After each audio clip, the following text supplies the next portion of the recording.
Well, my friends,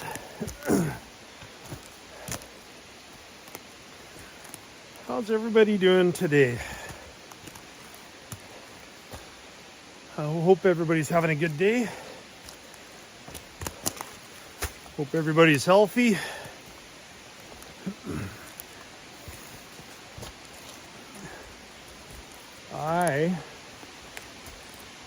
I am personally having a really good day. I took a break. I took a break for a couple weeks and rested the knee up. If you guys watched my last video, you'll see that I was I was in a lot of pain there with the knee, so I had to take a break. And rest the knee. So pretty wild rock out cropping up here. Anyways, I rested the knee up, and thanks to everyone that messaged me and emailed me and whatnot with some suggestions on what to do and to get that knee better. I've had a lot of injuries over my life, of course, and my knees have been an issue since I was about 18 years old. Injured them playing hockey. So, but anyways, thanks to everybody for reaching out, giving me your insight, because a lot of good advice there.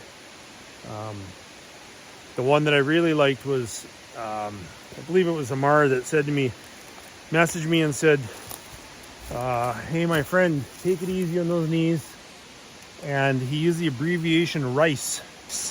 Rest, ice, compression, and elevation. And I thought that was a great way to put it, because I know that from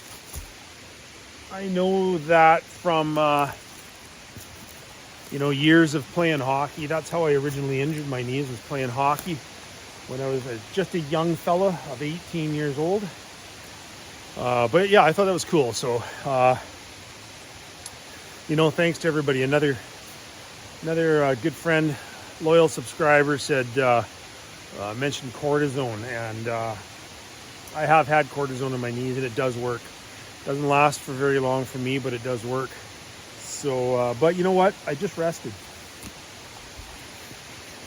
One thing I just wanted to touch base on, guys, is I've had a couple people, not even on YouTube, but just people that I've known for a long time, that are like, hey man, why like all the old school stuff? Like, why do you do all the old school stuff? How come you don't take a tent? You don't usually have like a little cook stove. Why do you shoot recurve bow? Sort of all that kind of stuff, right? The old school shit. And the reason is I am old school.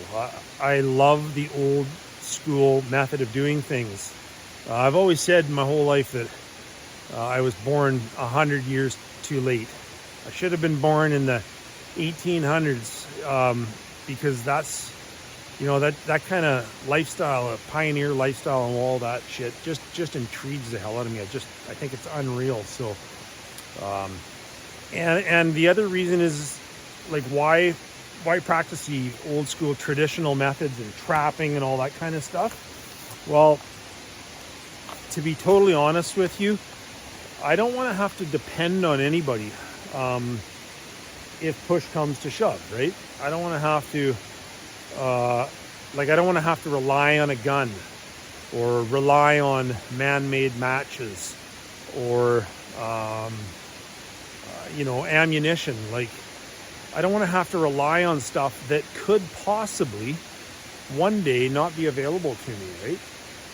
That's why I like all the old school shit. I like my bow, my traditional recurve bow, or my longbow. And why? Like, why a longbow? Because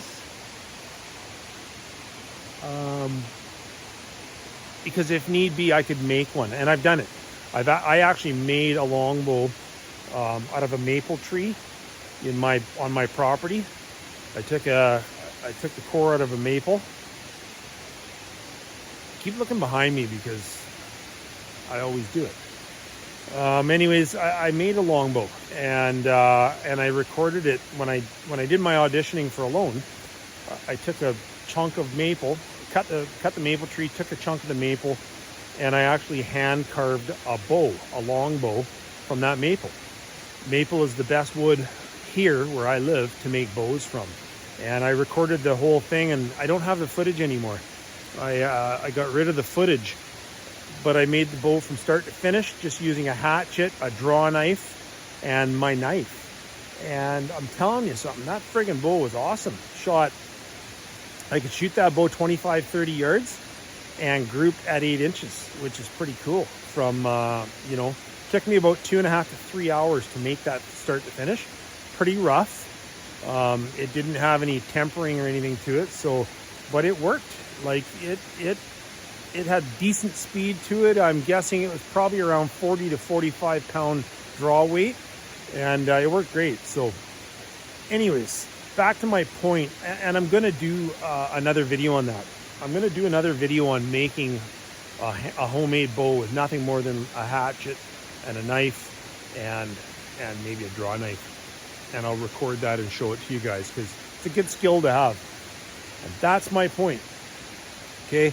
My point is, to everybody watching, all of these skills that I try to show you and that I share with you and stuff, as far as I'm concerned, my honest opinion, they're very, very, very important.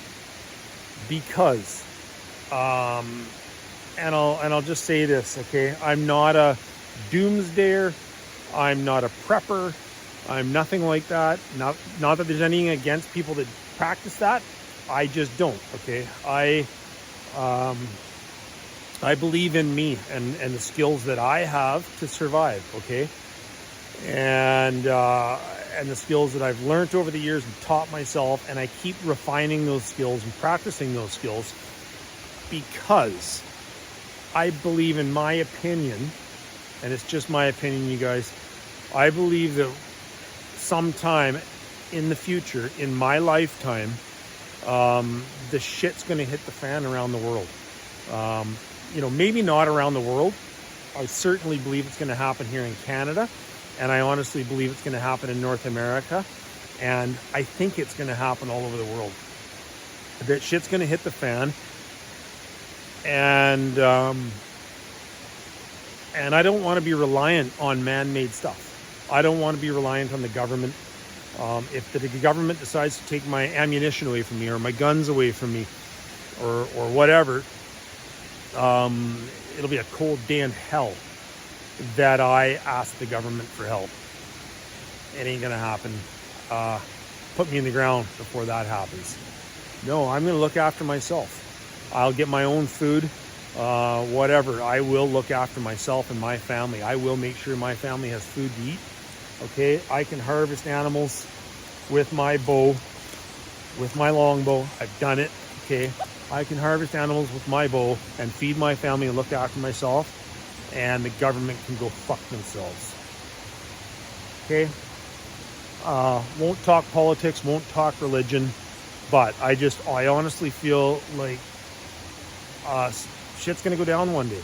And I encourage you all to be reliant on yourself, okay? Teach yourself the skills that you need to survive. And that's what my whole channel now is all about, right? Originally, my channel was about my Alone experience and applying for Alone and going through the auditioning and what all that happened, and then doing my trip. And it will continue to be about that, but it's kind of evolved into look after yourself. Learn how to look after yourself. So that's why I do this shit, okay? And I love being outside. I love being out in the mountains. I love hiking, okay? So anyways, that answers that question. This is one of the most beautiful little waterfall rivers. I'm going to show you this here in a minute, but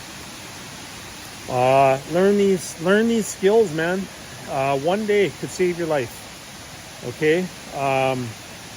People are far too reliant on technology and, pardon my language, technology and fucking cell phones and computers and glued to the TV and all that shit. And I haven't, there's some shows I watch on TV.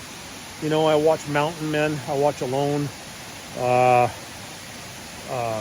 Last Alaskans, those type of like real, you know, to me anyways, real shows. Not knocking anybody that does watch TV, okay? That's not what I'm saying. I'm just saying I don't watch other stuff. I haven't watched the news. When I had my chat with Steve Isdall, I told Steve, I said, I haven't watched the news in 15 years or more. And that's the truth. I don't watch the news. I don't give a shit what the news has to say. I think it's all pre-rehearsed. I know it's all pre-rehearsed.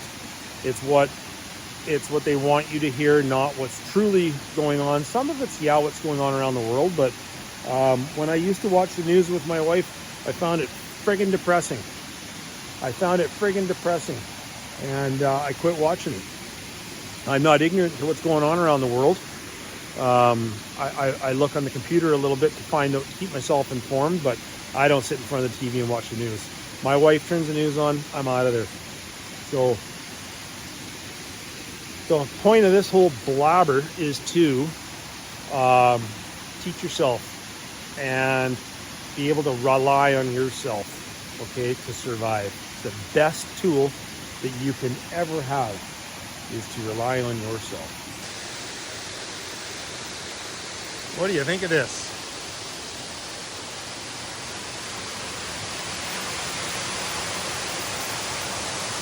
Huh? What do you think of that? Is that not one of the most beautiful things you've ever seen in your life? Gorgeous. I love creeks, you guys. Creeks and rivers, and they're always moving, always changing.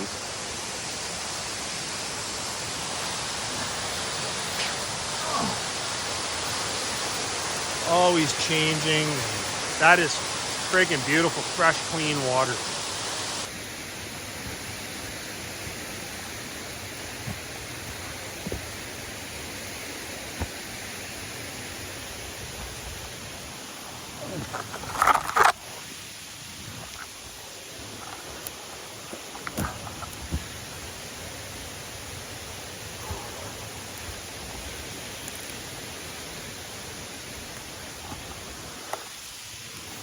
Nothing like a gentle hike to ease the knee back into things, eh? You guys are all like, outlaw, you idiot. What are you doing? No, it's all good. It's all good. I won't overdo it.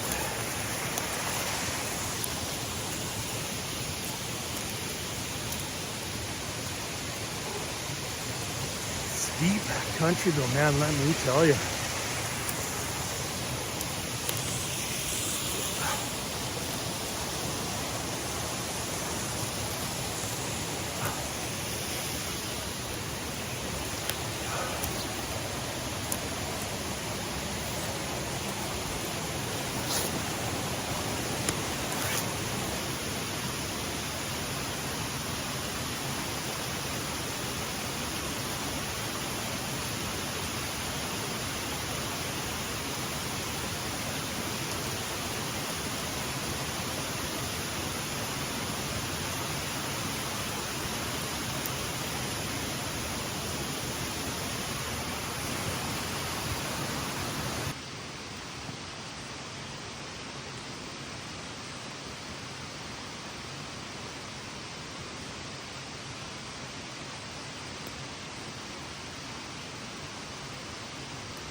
This is a rough hike up this Up this creek bed, man, this is steep country.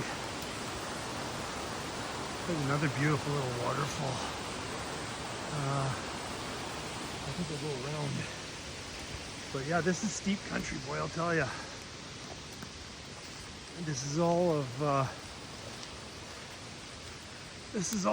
20%, 25% grade. That's for damn sure.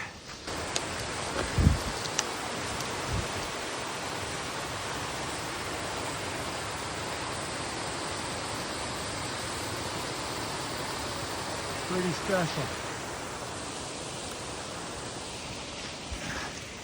Starting to level off here a little bit. This area here that we're in now was this area was helicopter logged many years ago. Probably like 15 years ago or more. That's why there's no roads or nothing in here. They just came in and felled it and they took it out with air cranes, helicopters.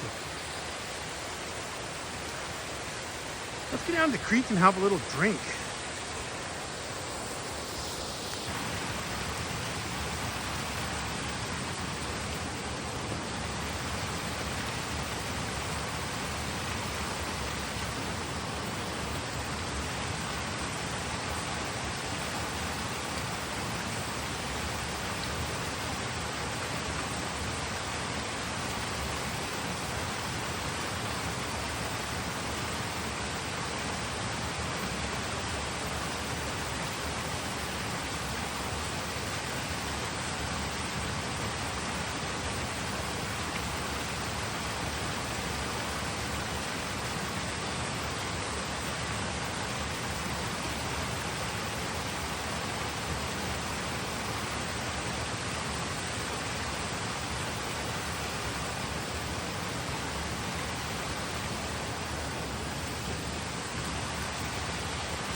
Nice, cold, clear water that is.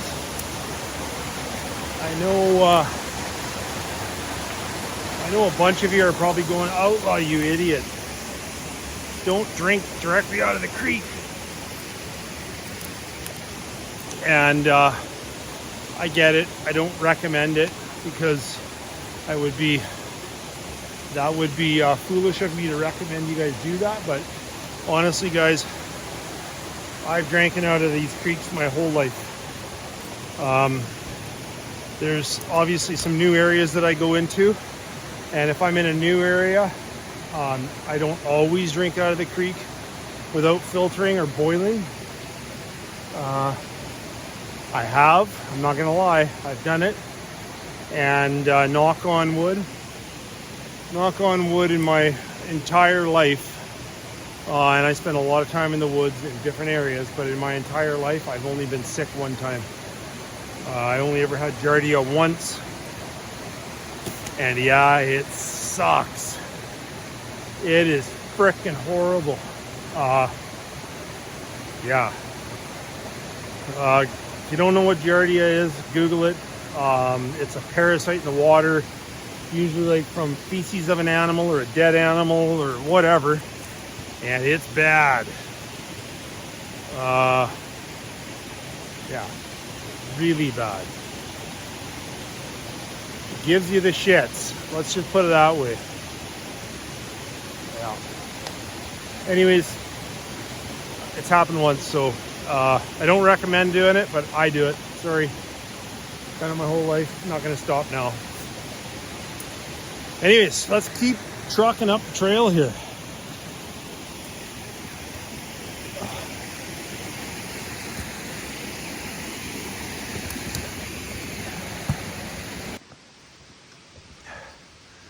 What a beautiful draw. My God. Anyways, I got my my lovely wife. She's the one that does the Outlaw Country coffee mugs and the cutting board. So she got the coffee mugs done for me. I got I got a few shipped out. So those of you that have received or will receive your mug, I hope they made her in one piece, and I hope you like them. And as far as the draw goes, I've been going for a couple of days now. But when I last looked, we were at 442 or 3 subscribers. And I'm looking for bears. There's no doubt in my mind the bears are out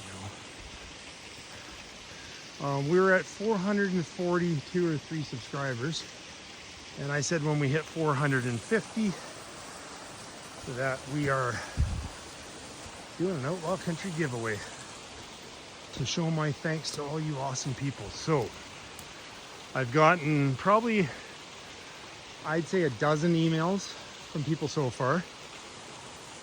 So if you want to be included, or if you want to be able to receive the gift for the draw, which is 2 coffee mugs and a cutting board, you need to email me, because I can't see every single subscriber on my YouTube channel. I can see about 150 of them, but the rest, they must have a setting on theirs that I can't see who they are. So if you want a chance to win 2 mugs and a cutting board from me, you gotta email me, outlawcountry1896@gmail.com. And all you gotta do is just a quick email. Say, hey Outlaw, love your shit. Love the chance to win a coffee mug, a couple coffee mugs and a cutting board. That's all you need to do. I get so excited when I'm out in the bush. Like, I'm telling you, man, this is truly where I am meant to be. I am meant to live. Don't tell my wife that, she'll kill me. I say it, quite often I say it, I get fed up with the city and traffic and whatnot. And I'm like, she's like, what's wrong? She goes, I can tell you're not in a very good mood. And I'm like, I want to move to the mountains. And she just goes, oh my God, again? Yeah, again, honey. I can't quite do it. I can't quite move out to the mountains full time, because I'm not willing to leave my beautiful daughters and my son-in-law. One day gonna have some grand outlaws. Some grandkids running around, little baby outlaws. So I'm not willing to leave all that, but I spend a lot of time in the bush, man. A lot of time. And it's cool. My wife has her thing and I have mine, and it's all good. There's a lot of bear activity in here. This here, see this stump? See that stump? See all these stumps in here? Bears. Torn apart by bears. A lot of bears in here. Some wicked dens up in these rocks up here. I don't know if you can see those rocks clear enough, those cliffs. But yeah, there's some wicked dens up there, so.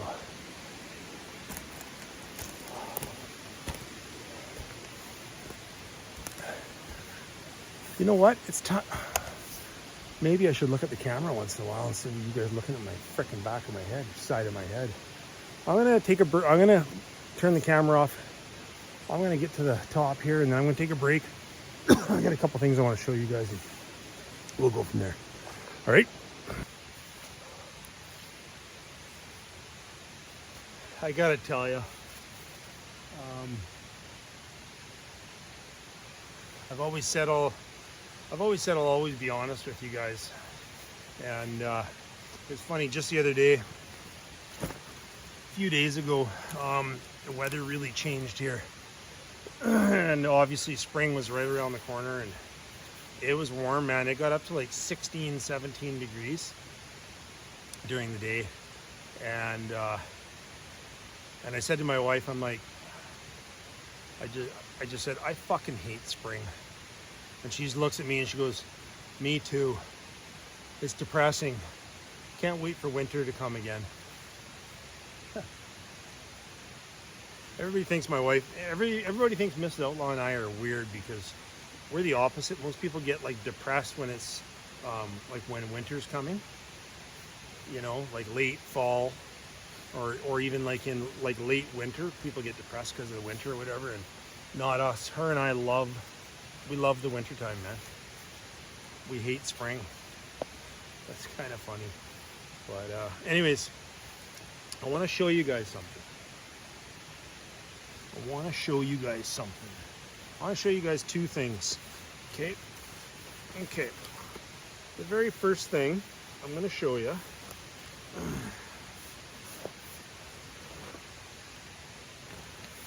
I packed light. I've got my light jeans on. I got my moisture wicking bottom layer on that I always wear,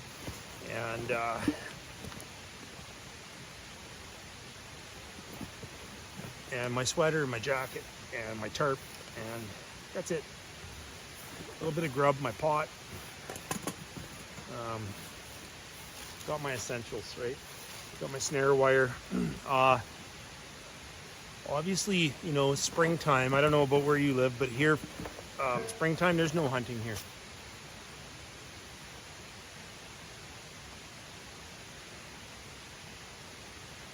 Hearing things. Anyways, there's no hunting springtime here. So, I follow the regulations, okay? And I won't kill an animal, even just like a chicken or a rabbit or anything out of season. So when I go on these little few day trips like this, I just pack enough food to last me. And usually it isn't much. You know, sometimes I'll throw a steak in, sometimes just like some boil in the bag rice or pasta that I can just boil up. Just something simple like that, right? I don't even use the dehydrated meals. They're awesome. I've had them before, but they're like $20 now, and that's expensive. So I don't use those either. But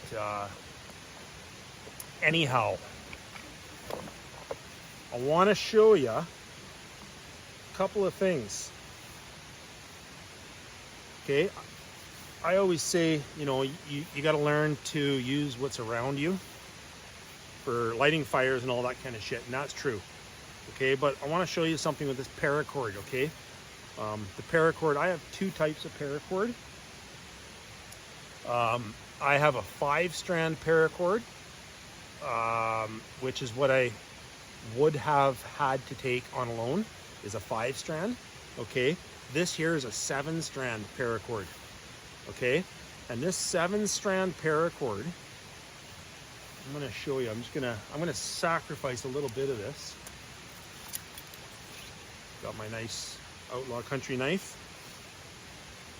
I'm going to just sacrifice like 6 inches of this. This stuff's cheap, okay? Paracord's cheap. It's like, I think there's 50 feet there for $10. Okay, and so with this 7-strand, I've shown you this before, but I didn't talk about this part of it. You pull the strands out, and you've got your outer sheathing, okay? And you save that, can use it for whatever. And then you've got your inner strands, and you see this red one here? Okay, a lot of you probably know this, but there's your white ones for doing whatever you want to do with, okay? And there's your red cord inside. That's a fire starter cord. Another really good thing that I carry is, I always carry this.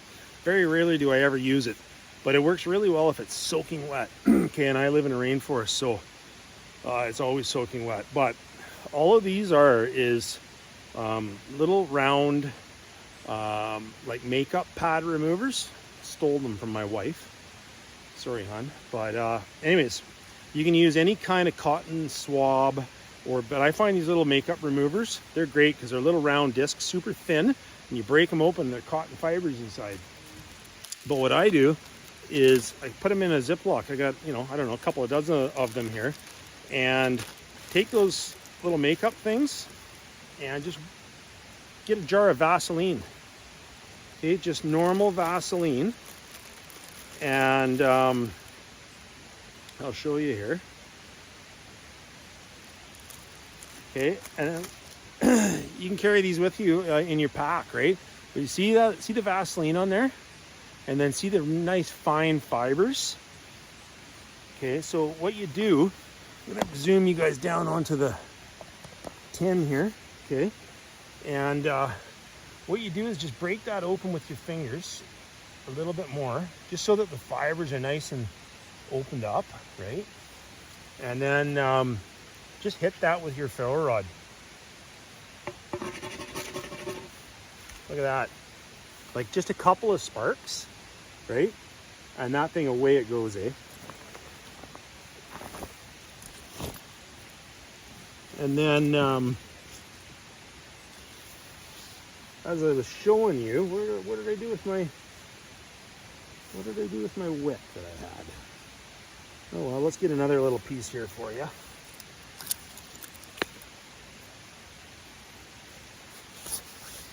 Okay, there's your paracord, right? You pull your strands out.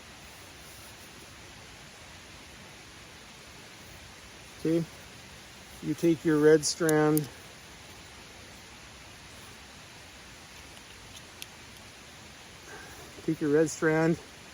okay, I'm not making a torch, but I'm just doing this to show you guys.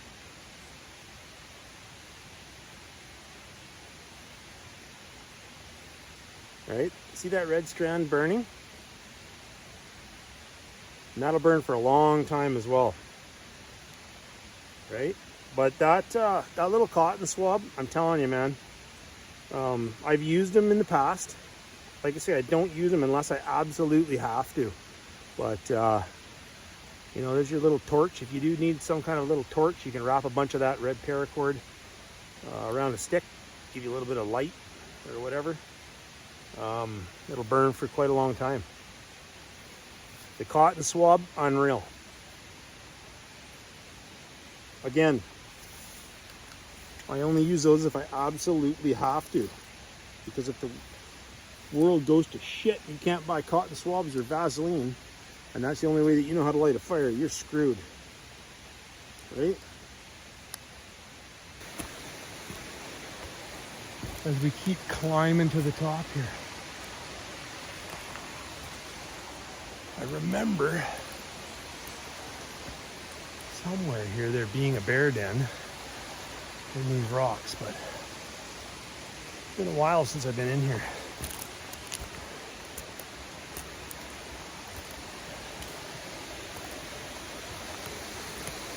Definitely bears in here though. See, the stumps are all torn to shit.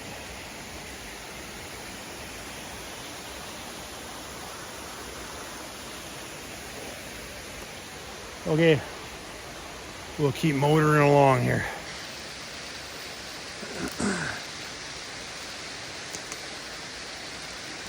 Just looking for looking to see if there might be a good spot along the creek here to set up camp for the night, but I don't know. I don't know if there is or not.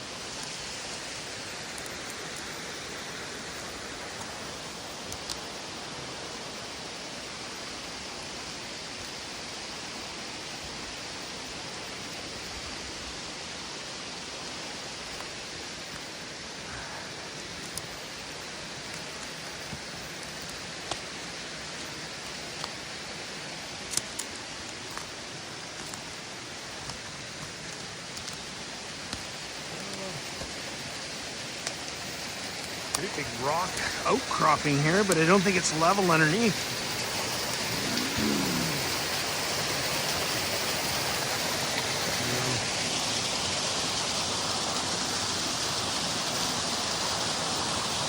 That could be a bear den.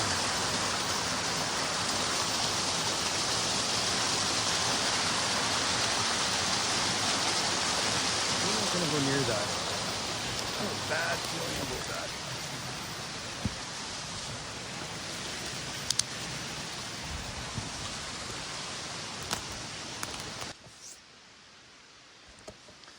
I'm not a big fan of sleeping under big rocks or in caves or anything like that. I mean, yeah, there's a very real possibility that you could be sleeping in a bear den, and just because there's no bear in it doesn't mean they won't come back to it. So there's that reason. But I just think it's unsafe. Like on a pure safety aspect, I don't think it's a good idea. Look how steep this is, man.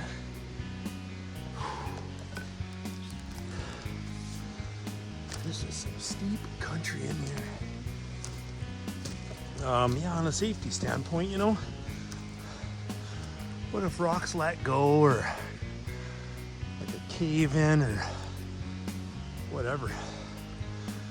I just don't think it's a good idea. So I don't do it.